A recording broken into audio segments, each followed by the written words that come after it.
Hey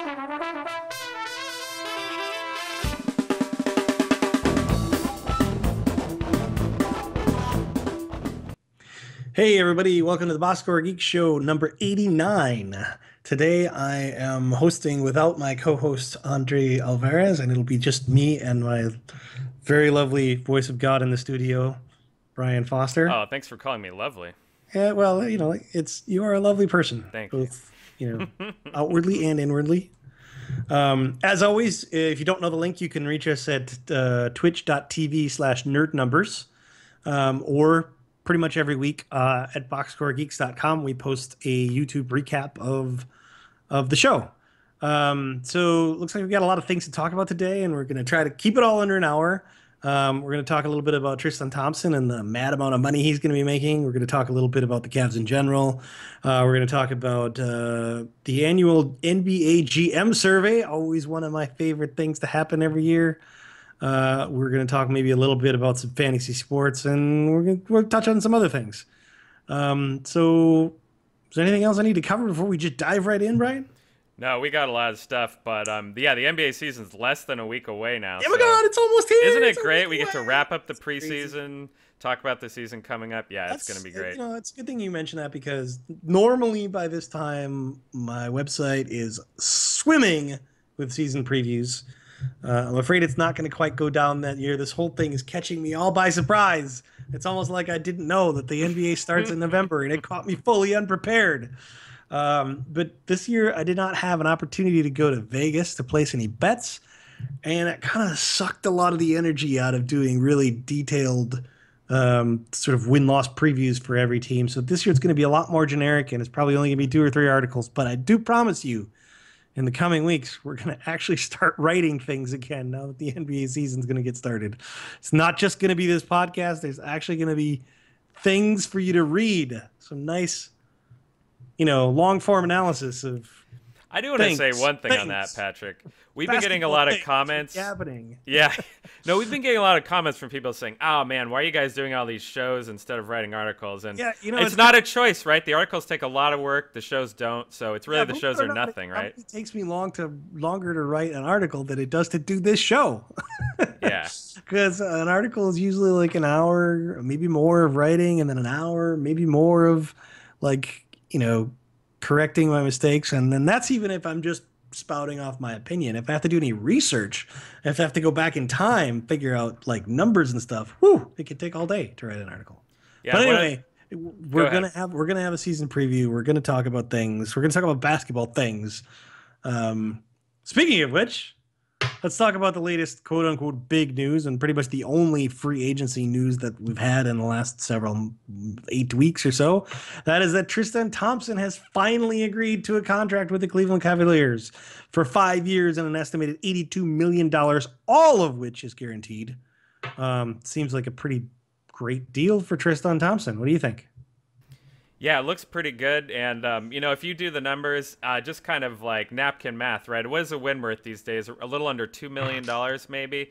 Well, that was under the old salary cap. I think the value... Oh, good point. Like, if you're just doing back-of-the-envelope math where you say the NBA makes X million dollars and there are N games, and you just divide it up very simple and crudely, then a win's probably going to be worth about maybe $3.5 million going forward in the new cap. And you have to think he's going to get more than 5 or 6 wins this year. So it's probably going to be a good contract. See, this is one of those really interesting things, because Tristan Thompson is exactly that kind of player. Tons of people in the NBA underrate the guy because he only scores 10 points a game.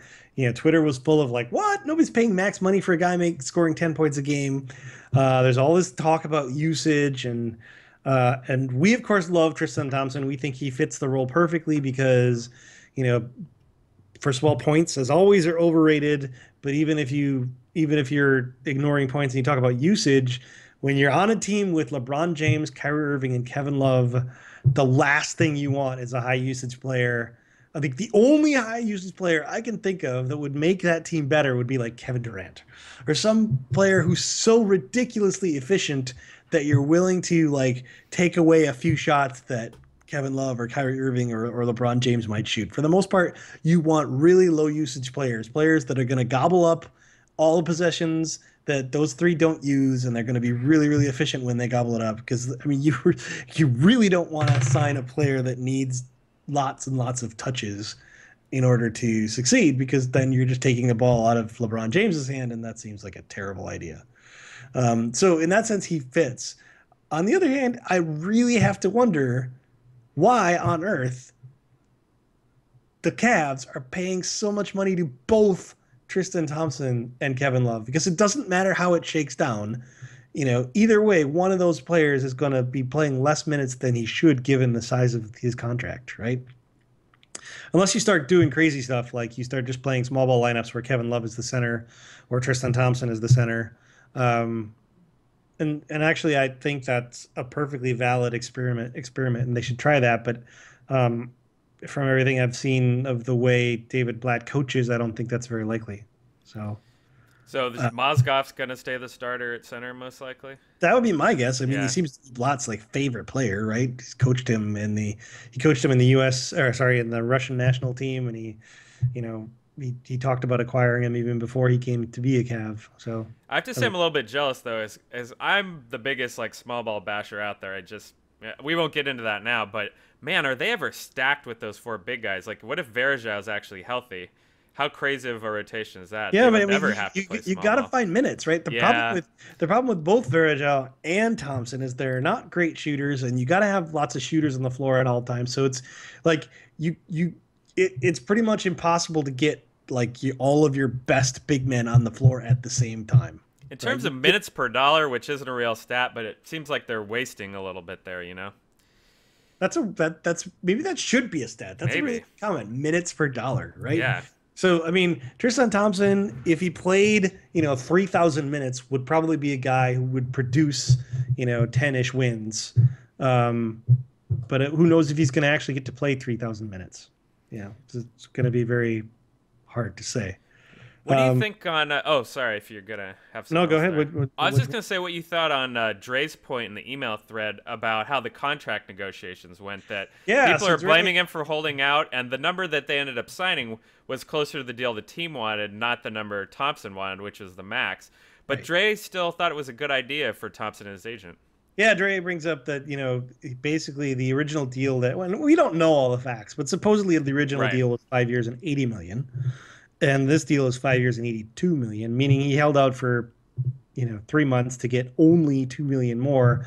The problem with that, and this is a classic psychological trick. This is $400,000 a year, which is about probably anywhere from, depending on how much you make, it's probably 5, 6, 7, 8 times more than most of us make in a year.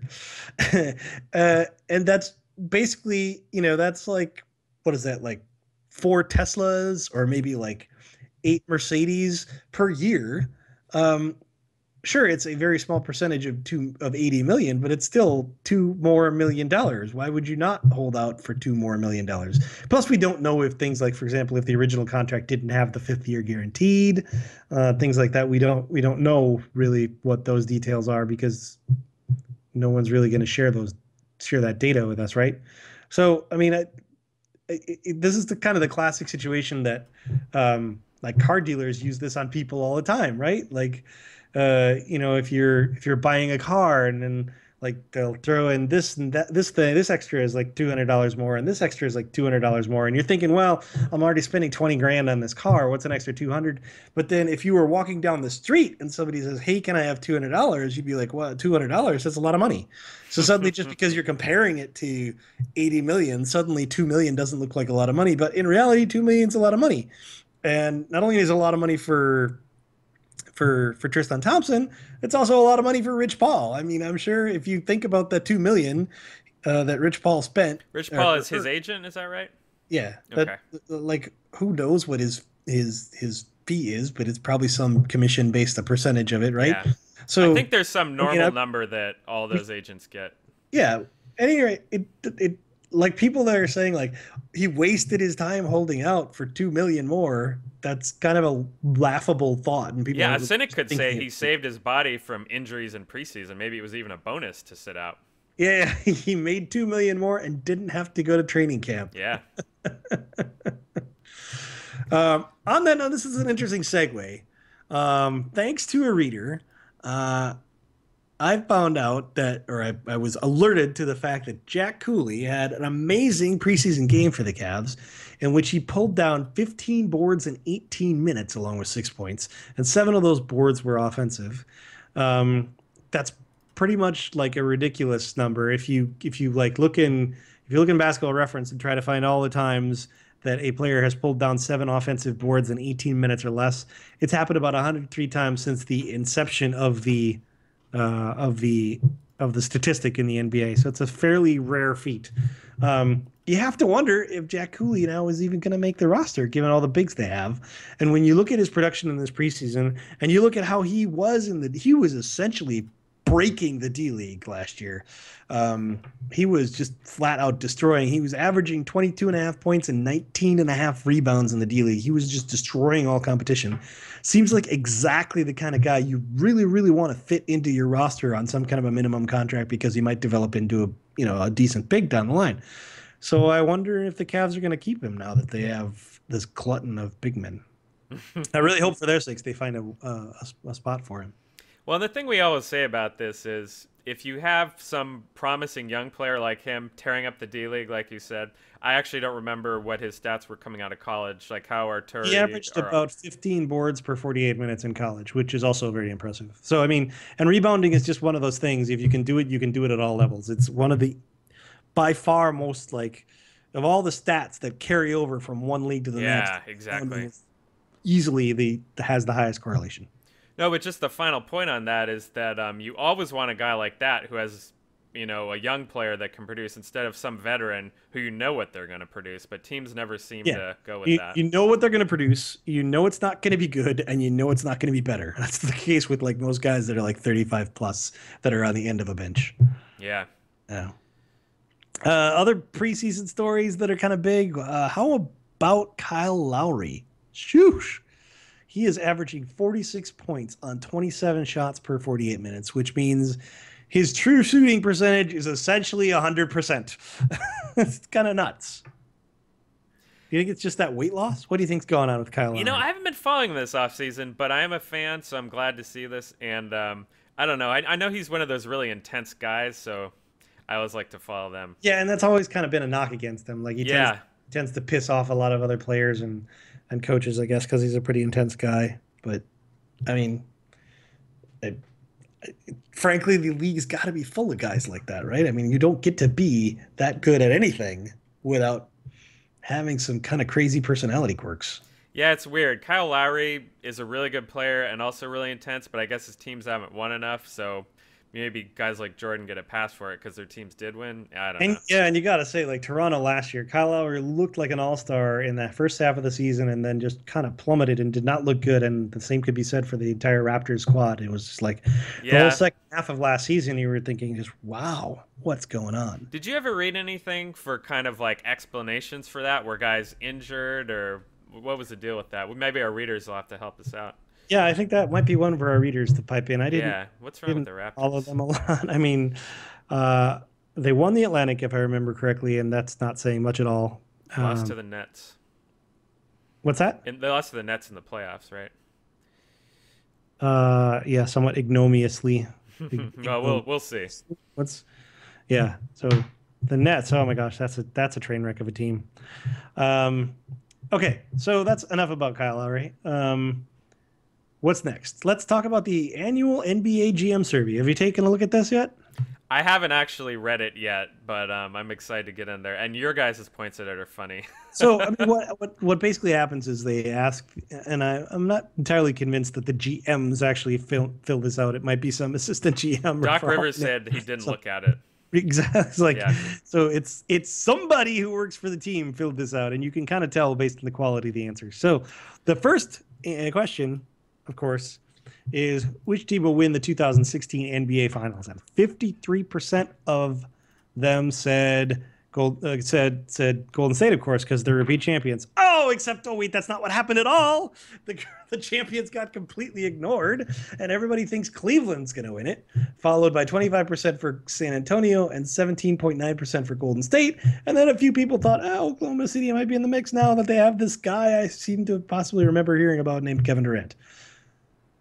going on with that? No respect for the champions. How do you feel about that, Brian? You are from that area. Oh So this, yeah. Oh, I'm outraged. Totally outraged. Like Stephen A. Smith or someone like that. No, not really. I mean, so I guess the bookend for all this conversation is the whole Warriors got lucky, narrative that's going on in the media right now. We'll talk about that a little bit later, just a little bit of a tease. But so I kind of gave a devil's advocate argument that was something to the effect of, since the Cavs are in the East, they're going to have a much easier time actually getting there. They're going to have weaker competition. So even if they're not a favorite in the actual finals themselves, maybe there could be a favorite overall. But you still didn't buy that 100%. So I think really, I mean, it's really freaking hard to win the finals. You got to win 4 playoff series. You got to stay healthy all year. It's very hard. So when's the last time you remember, or that's not a good question. So how often does the team who's kind of the consensus favorite, the best team at the beginning of the season, actually go on to win it all? Right? That happens sometimes, but it doesn't actually happen a majority of the time. That's because like lots of teams stumble on the way there. A player gets injured, they lose they lose a close playoff series against a team that's almost as good.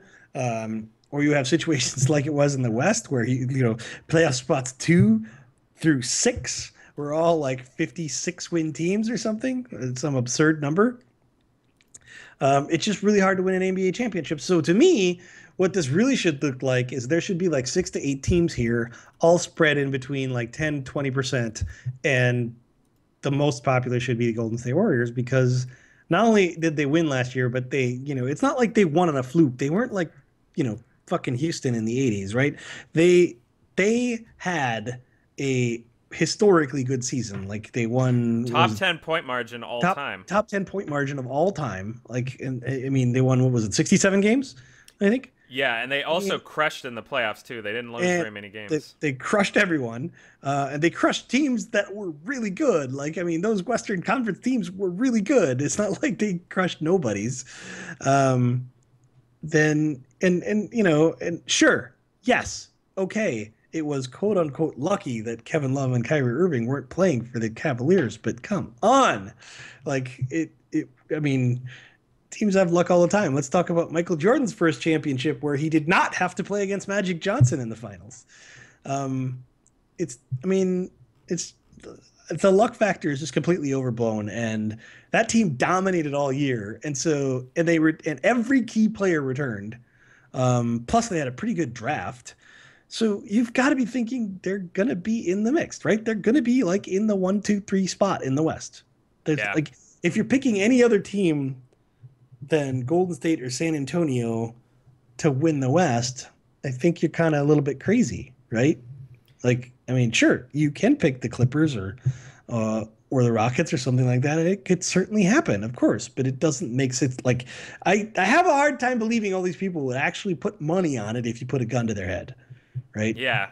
And even if we concede, and I'm totally thinking about this, that when Love and Irving and LeBron were all healthy in the second half of last season, that team was just fucking crushing everyone, right? Mm-hmm. That team went something like 35-3 when those players were healthy in the second half of the season.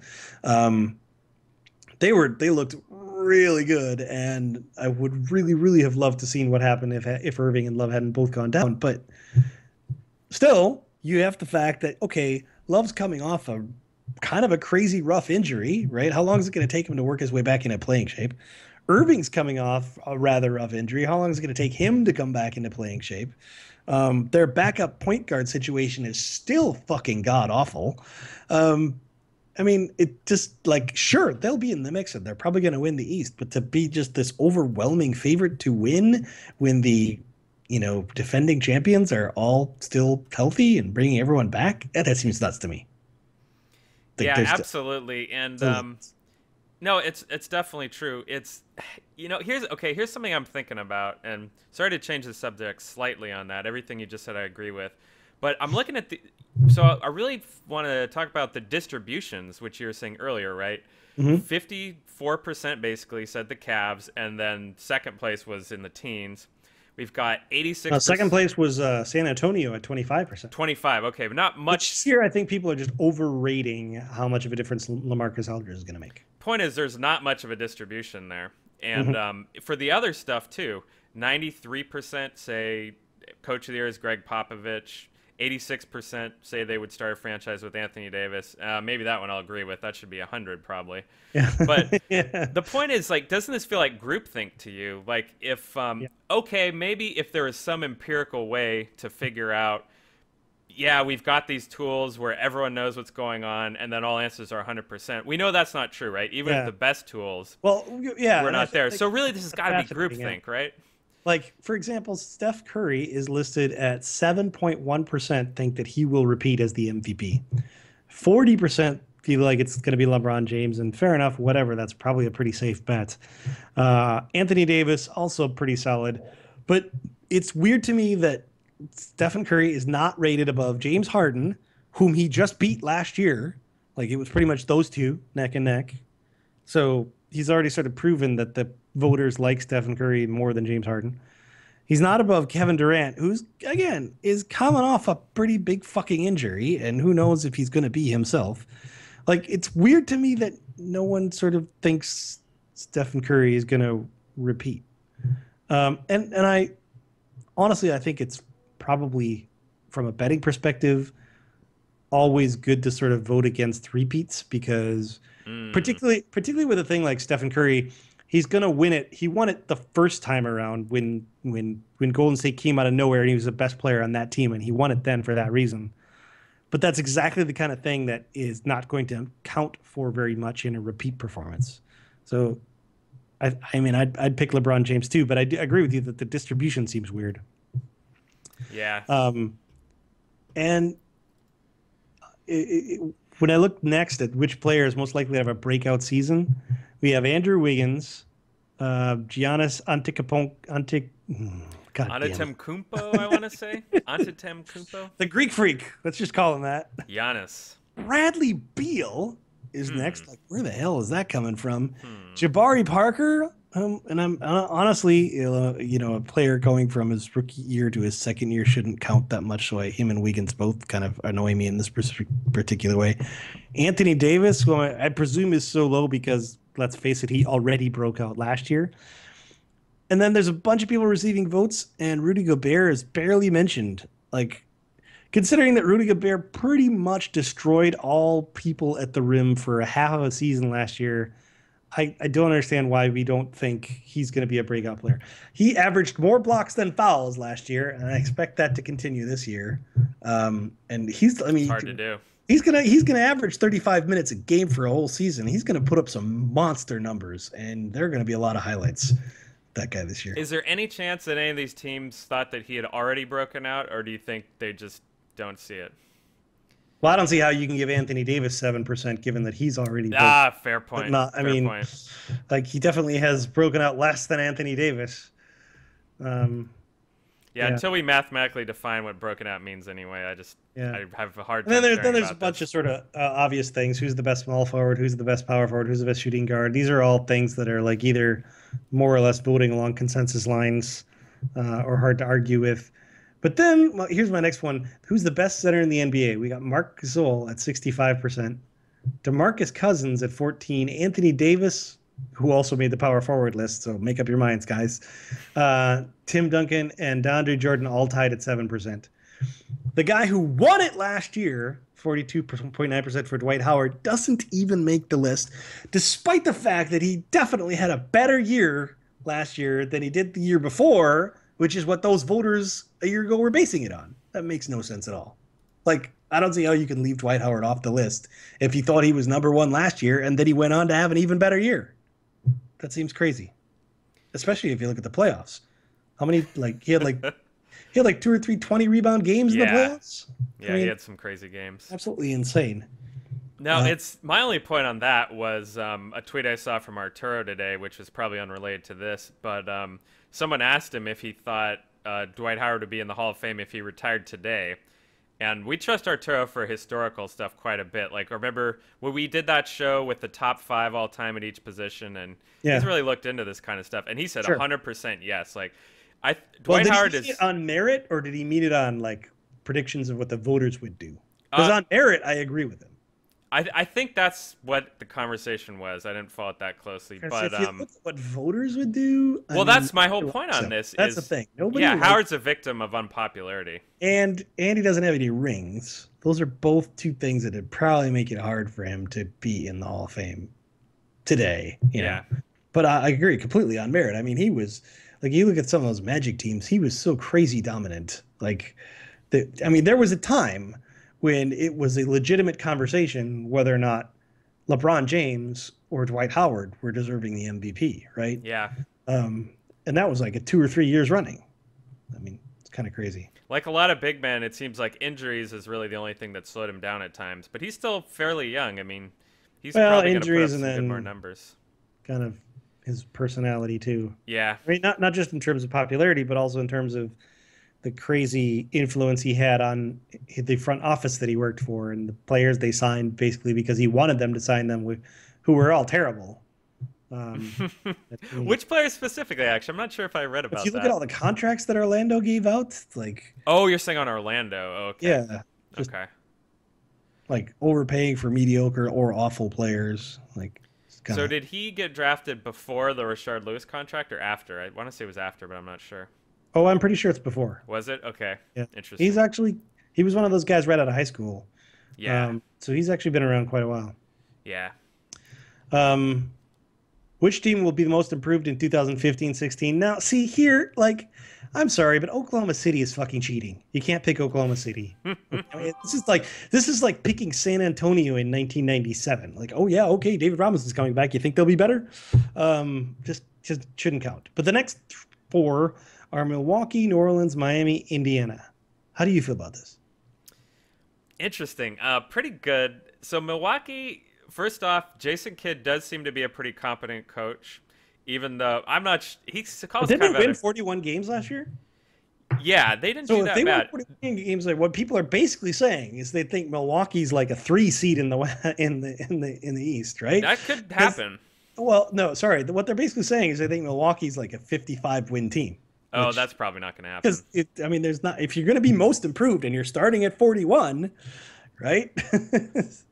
That's a good point. So the big point here is you've got to be pretty bad, most likely to be in contention. So same thing with the Pelicans, really right? Bad team is so. I mean, if I were going to pick here, I'd be picking either Philadelphia or like Minnesota, or wait, what am I saying? Or Utah.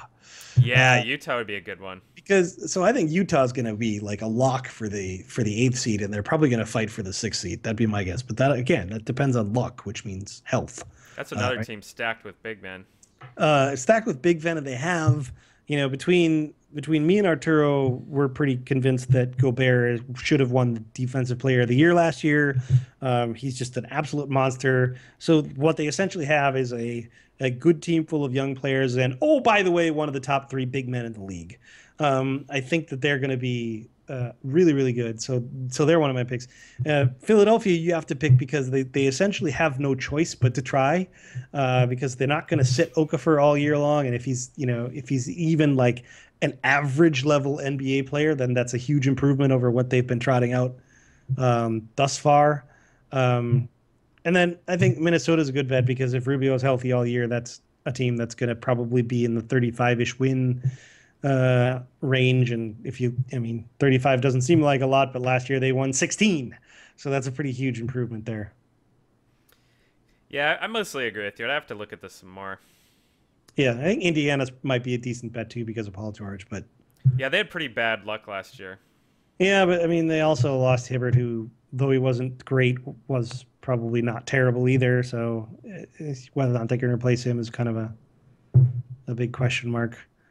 So then, who do you think is going to win Rookie of the Year? This is one that I think is really interesting. The GMs think it's going to be is it Jalil? I always thought it was Jalil. Yeah, Jalil Okafor. Okafor. Followed by Towns and Emmanuel Mudiay. I would think it could be one of those two guys just because they're going to get a ton of minutes and they're going to be very high usage, a stat we hate, of course, but that will be true. You got to think Jalil Okafor is going to get 30, 35 minutes, playing for a team that's going to run at a ridiculous pace. Yeah. He's probably going to be a 20-point per game scorer, even if he's not good at scoring. He's probably going to get those 20. I mean, I think he's a safe bet. I think Karl Anthony Towns is a safer bet in terms of he's more likely to be the actual better player. But if Karl Anthony Towns has a really good rookie season, then his numbers are probably going to look more like 12 and 10. Whereas I could see Jahlil Okafor putting up a season where he's like 20 and 8, and that's what the voters are going to vote for. So we'll have to see on that. I could see Russell too, because Russell's also going to get a ton of minutes. Lakers are going to be bad, and he's going to get a lot of shots. Kobe's not going to be healthy enough. Minutes, and Moutier is probably going to get a ton of minutes. So they're also probably pretty decent votes. I'm trying to think of other players that are getting a ton of, like Jerry and Grant might get a ton of minutes, but I doubt he'll put up a ton of points. So he's probably not a good candidate. But I think he might be one to watch based on, I don't know, like this is entirely not based on numbers because I have not crunched any preseason numbers, but just watching Knicks games, whoo, Jerry and Grant looks like he can play. And he had really good college numbers, so it'll be exciting him. Jerry and Grant and Bobby Portis are two guys that I have definitely liked watching in the preseason. Yeah, I watched Portis a little bit, and it seems like he was getting some run kind of in the real lineups, the real units. So yeah, he might get some minutes. Next category that I find a little bit questionable is best international player in the NBA. We have the two Gasol brothers at the top, then Dirk Nowitzki, then Tony Parker, then Goran Dragic. Again, Rudy Gobert not even making the list. This is just age bias, isn't it? He's too young to win anything. So, first of all, Rudy Gobert is better than 4 of these guys simply because, well, he's better than Dragic because he's better than Dragic. He's definitely better than Parker, Nowitzki, and Gasol because we're not comparing to them to the 2006 versions of those players. We're comparing them to today's versions of those players. And there's no way any of those 3 players are in the same stratosphere as Rudy Gobert. Just no way. So, again, I don't know what the coaches in Utah are doing, but I hope they're sticking this on his locker as like a little motivation here. The more I think about this, isn't this? I think your first point is right that whoever's voting on this just doesn't care. It's like homework, you know. The teacher gives it to them. They're like, I don't want to spend a lot of time on this. I'm just gonna check whatever box. Yeah, because it's like, yeah, Gasol. They should make the actual GMs do it, and they should make them do it like on tape or something, so that they don't. Oh, that would be entertaining. I'd love to watch that. I think that would be a reality show. Then at the end of the year, you could go back to the moron who thought Dirk Nowitzki was at 38 or whatever he is was a better player than Rudy Gobert at 22 or 23. Like, don't get me wrong, Dirk is a Hall of Famer, but yeah, there's very few people have played at his age. He was not a great defender in his prime. He's certainly not a great defender now.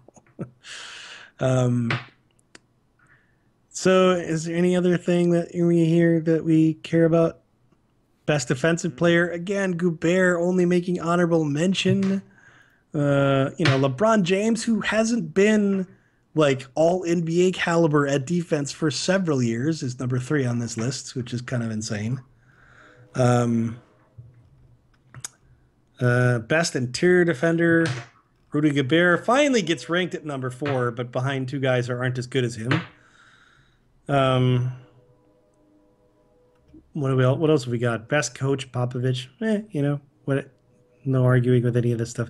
Is there anything else in this survey that you like to point out as silliness here? I think we covered it mostly. Yeah, just overall, it doesn't seem like it's that serious of an exercise, and it's just kind of fun for everyone. That's about it. Indeed. Okay. Next up, let's circle back to these Warriors again. We talked about how Doc Rivers said they got lucky, which seems to be a gross oversimplification of what Doc Rivers said, which is that you need luck to win. And I think that's true for every team going back to the history of time, even if the only component of that luck is, all of your players stayed healthy all year long. Like, arguably, that's how those 72-win Bulls got lucky. Jordan, Pip, and Rodman, they never got hurt. Harper never got hurt. The team stayed healthy all year long. That's how Golden State got lucky last year. In my opinion, that was the real luck factor. Forget the Cleveland thing with the people being injured. The real lucky thing is, they played a whole year where Draymond Green didn't get hurt. Stephen Curry didn't get hurt. Klay Thompson never got hurt. Andrew Bogut didn't get hurt until the end, essentially, Yeah, where he only missed 15 games. That's very low for him. and I mean that's a big deal. And if you are going to bet against Golden State, I think that is the reason to just say, you know what, in all likelihood, all five of those guys going a whole nother year without anybody getting injured, that seems too lucky to me. I'm going to vote against. I'm going to bet against that. I'll buy that, actually, especially when you got guys like Andrew Bogut involved. But it doesn't seem to me. It doesn't seem very logical to me that people are harping on this whole luck factor so much. I don't know how you feel about that. Yeah, so I linked this art to you guys from Ethan Sherwood-Strauss on ESPN, and well, actually, I've got up on screen now the exact quote from Doc Rivers, which is, "You need luck in the West. Look at Golden State. They didn't have to play us or the Spurs." So the quote is not even about the Golden State, really. Right, but you could even apply the same logic to everyone else that made it to the Western Conference Finals. You could say the NBA or whatever. Yeah. Like I said, teams 2 through 6 all won like 56 games, right? So by definition, like, when you win a first round series, there's another first round series where a 56 win team lost and you don't have to play that team, right? And you could just say that all the way through to the top. They didn't have to play us or the Spurs. Doesn't make any sense because you know what? They had to play the Clippers, and that team won 56 games or 57 games. Like, it's not really fair to say they were lucky just because. Sorry, they played the Grizzlies, right? Was it the Grizzlies? They played the Grizzlies. The Grizzlies won a really, really, really, really tough conference. The worst team they played was the 8th seed Pelicans, who has Anthony Davis and were pretty good. It was not and an they were easy better road. then than they were at the beginning of the year, for sure. That's right. But I mean, so the Grizzlies won arguably the toughest conference in the entire NBA, and that's the team that the Golden State Warriors had to play. I mean, and then they played the Rockets after that, right? Or was it the other way around? It was the Rockets after that, right? For the Clippers, yeah, they played. No, sorry, the Western Conference Finals, yes, was Warriors versus Rockets, correct? Right. And it's interesting they say they didn't have to play us. Oh no, they only had to play the team that beat you. Exactly. I mean, the Warriors the Warriors kind of destroyed two really good teams on their way to the finals. So yes, there was luck involved in that everyone stayed healthy, but I don't know how you can call it luck, like as in they dodged good opponents on their way to the finals, because they played two teams that won 56 and 57 games, and they kind of destroyed both of them. Like, it didn't look very close. It was, I think both series were like, I'm trying to remember how both series went, but it was one of them was 4-2 and the other was 4-1. So they never went to a game 7 the whole playoffs. They went to 2 game 6s, one against the Cavs, and also they start out 0-2 or 1-2 against the Grizzlies. So yeah, those are the only teams that took even. And they beat the Rockets 4-1. Yep. Like, and those teams were healthy. They just kind of dismantled them. They beat the hell out of all those teams. And in the Cavs losses, we broke it down during the finals last year. The Warriors got extremely unlucky in those losses. They missed a ton of wide open shots, outplayed the Cavs, and still lost. So yeah, and then when it was a one-sided series. When their shots finally did started going down, blowouts. They blew the Cavs out of the water. Yeah. So I mean, there was not a huge amount of luck there. And in fact, any luck was just staying healthy all year long. You think back on that one, I think it was in game 2 or 3, where Steph Curry took a really, really bad fall on his back after he got sort of faked out. And like, imagine he comes down and has a pinched nerve in his back or something like that and can't play the rest of the playoffs. That would be bad luck, right? Yeah. No, I kind of think about all this whole thing is it's just the media stirring the pot, and they're getting a lot of page views, so I'm sure it's working out for them. But all these quotes in here maybe the media is smart and they're just trolling, but all these quotes in here make me think the players and coaches understand luck a lot better than the media. Yeah, look at this JJ Redick quote I like the most. So what he says is, Golden State was the best team in the league, but they also had everything go right for them. They didn't have one bad break. That's pretty much what it takes, right? You have to be the best in the league and get lucky. Okay, there's some truth to that, but then there's also maybe it all went right for them because they were the best team and they just... Yeah. I mean, just is if 50% of Steph Curry's 3-point shots go in, is that because he's getting lucky or just because he's really fucking good at hitting 3-point shots? At some point it's just like, well, just because everything's going right for me doesn't mean it's luck always, right? Yeah, I don't know. I just And like it happens to me a lot in a game where I'm playing against a superior opponent, and at some point you're watching, and it seems like you're going for a rebound, and it like every time you go up, you're in a great position, it bounces the other way, and you're like, damn it, if the ball would just bounce my way, I would get that ball. But it's not that simple. What's really happening is, the other team is just much better at you at getting to where the ball is going to be because they can see things developing, and like the bad breaks aren't always random, right? Like sometimes some things are random, but the bad breaks are not always random. Like sometimes teams are just better and they win because of it. And again, and again, we can just like as far as injuries goes, there's a shitload of randomness in that. And if you want to say that they only won because they stayed healthy all year, then fine, I'll give you that. Sure, that's the only reason that the Golden State Warriors won is because they stayed healthy all year. But there were other teams that were healthy all year that won 40 games. So it doesn't seem like a enough of a factor to be attributing the championship to luck. that's right. So those injured players on the other teams would have given them a few more wins, but enough to make up that huge gulf, between them. Yeah, I Tough mean, to say. if you look at like the Clippers had some injury problems. There was a while when Chris Paul was out, but if you look at what happened, the Clippers actually won a shitload of games while Paul was sitting. Now, maybe they overperformed in those games, and that's why they won. But the point of it is that that injury didn't actually cost the Clippers very many games, if any at all, right? Um, and then I think if you look at what happened to the Spurs, like how unlucky was it that the Spurs lost 6 games in a row, and like what was it, 3 of them were in double overtime Oh, that's at right. one point in I think it was December or January. Like there's some luck involved there too. Yeah. um, so anyway, enough about this. Enough about the Warriors and the luck. We always get to talk about the Warriors here. It must be like heaven for you. Mm, depends. It depends. Um, the next story I got is one that I am kind of hesitant to talk about again because I really don't want to get into the realm of white splaining. But there was a nasty incident with John Henson last week in Milwaukee where he went shopping at a jewelry store to buy a ring for his girlfriend, I think it was. Um, and pretty much as soon as he pulled up in his car and got out of the car, the jewelry store locked the doors and called the cops, just basically on seeing him.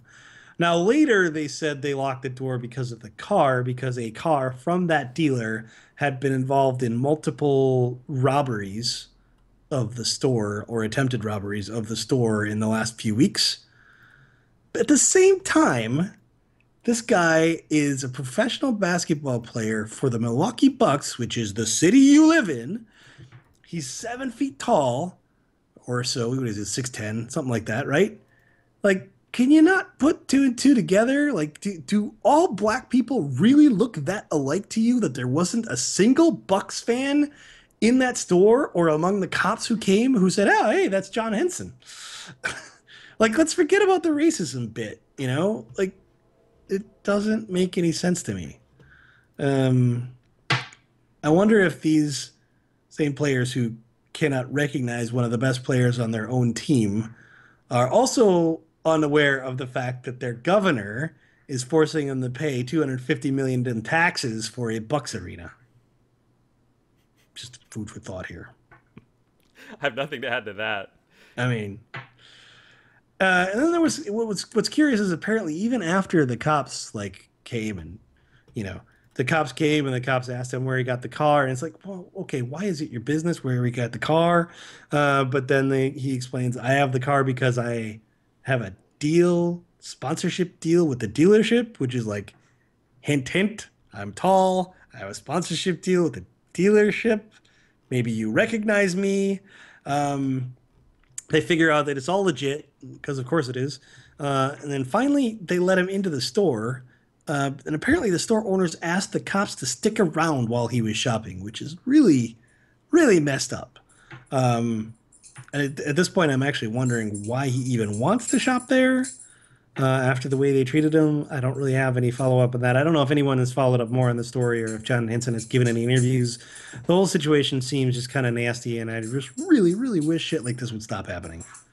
But, but that's exactly where I don't want to get into the realm of whitesplaining. I don't want to try to pretend I understand how it feels to be a guy who gets racially profiled every time he steps out of his car.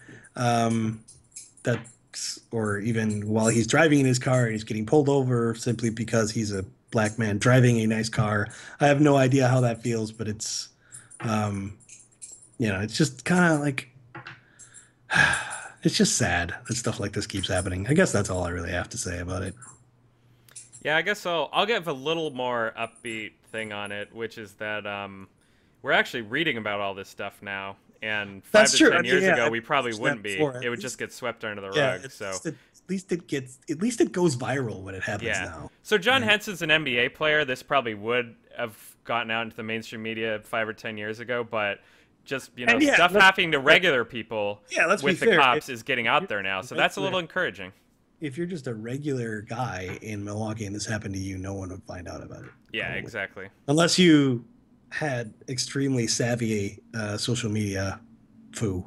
We need to get our man in Milwaukee, Dre Alvarez, to weigh in on this. So he would. Yeah, that's why I hesitate to bring this up because I would have preferred having somebody who lives closer to the story have maybe some input, maybe some more background for us. At the same time, if we wait until next week, it's probably not in the news cycle anymore. So. Well, there you have it. Yeah. I only got one more thing. I don't think I actually have anything more to talk about because we were going to talk a little bit about fantasy sports, but I think I'd prefer to wait until Dre's back on to talk about that stuff again. Yeah, I pretty much agree. So I'll just give a sneak preview of what he told us about this. And just to, for posterity's sake, the point we're at right now is today Las Vegas just said that we're going to regulate daily fantasy like gambling. It's interesting you said Las Vegas because it's really Nevada, but we all know it's because of a bunch of lobbying dollars that are centered in Las Vegas. Yeah, that's right. By Las Vegas, I mean the power brokers, the institution, not necessarily geographical area.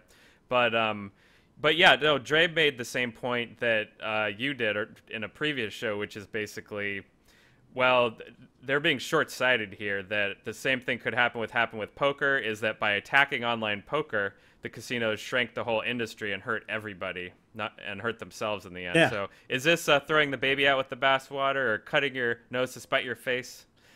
I think it is, but let's talk to Dre about it next week. Yeah, let's see. So this week I only have one shout-out. My shout-out is to reader Adam Pensack for bringing the Jack Cooley story to my attention. I think that's really cool. I'm glad that readers are engaged enough to get excited about, a bit player in a game and then send me the story. It poked and prodded me enough to want to look up a bunch of historical stats, and I love it when readers do that. So shout out to Adam Pensack for getting me to do that.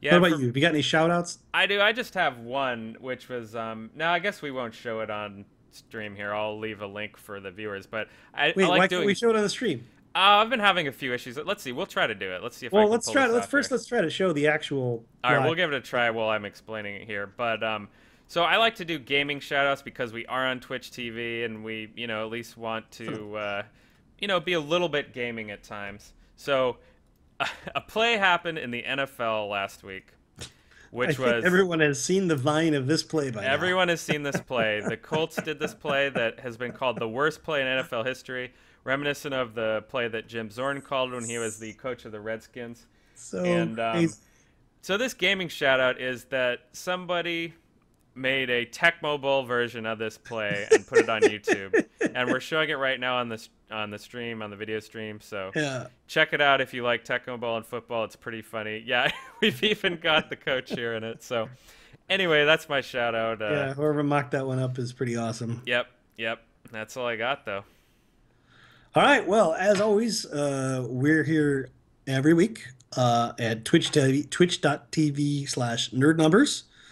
We usually go live on Wednesdays. We used to go on Mondays, but we moved to Wednesdays because it seems like kind of easier to get everyone together in the middle of the week.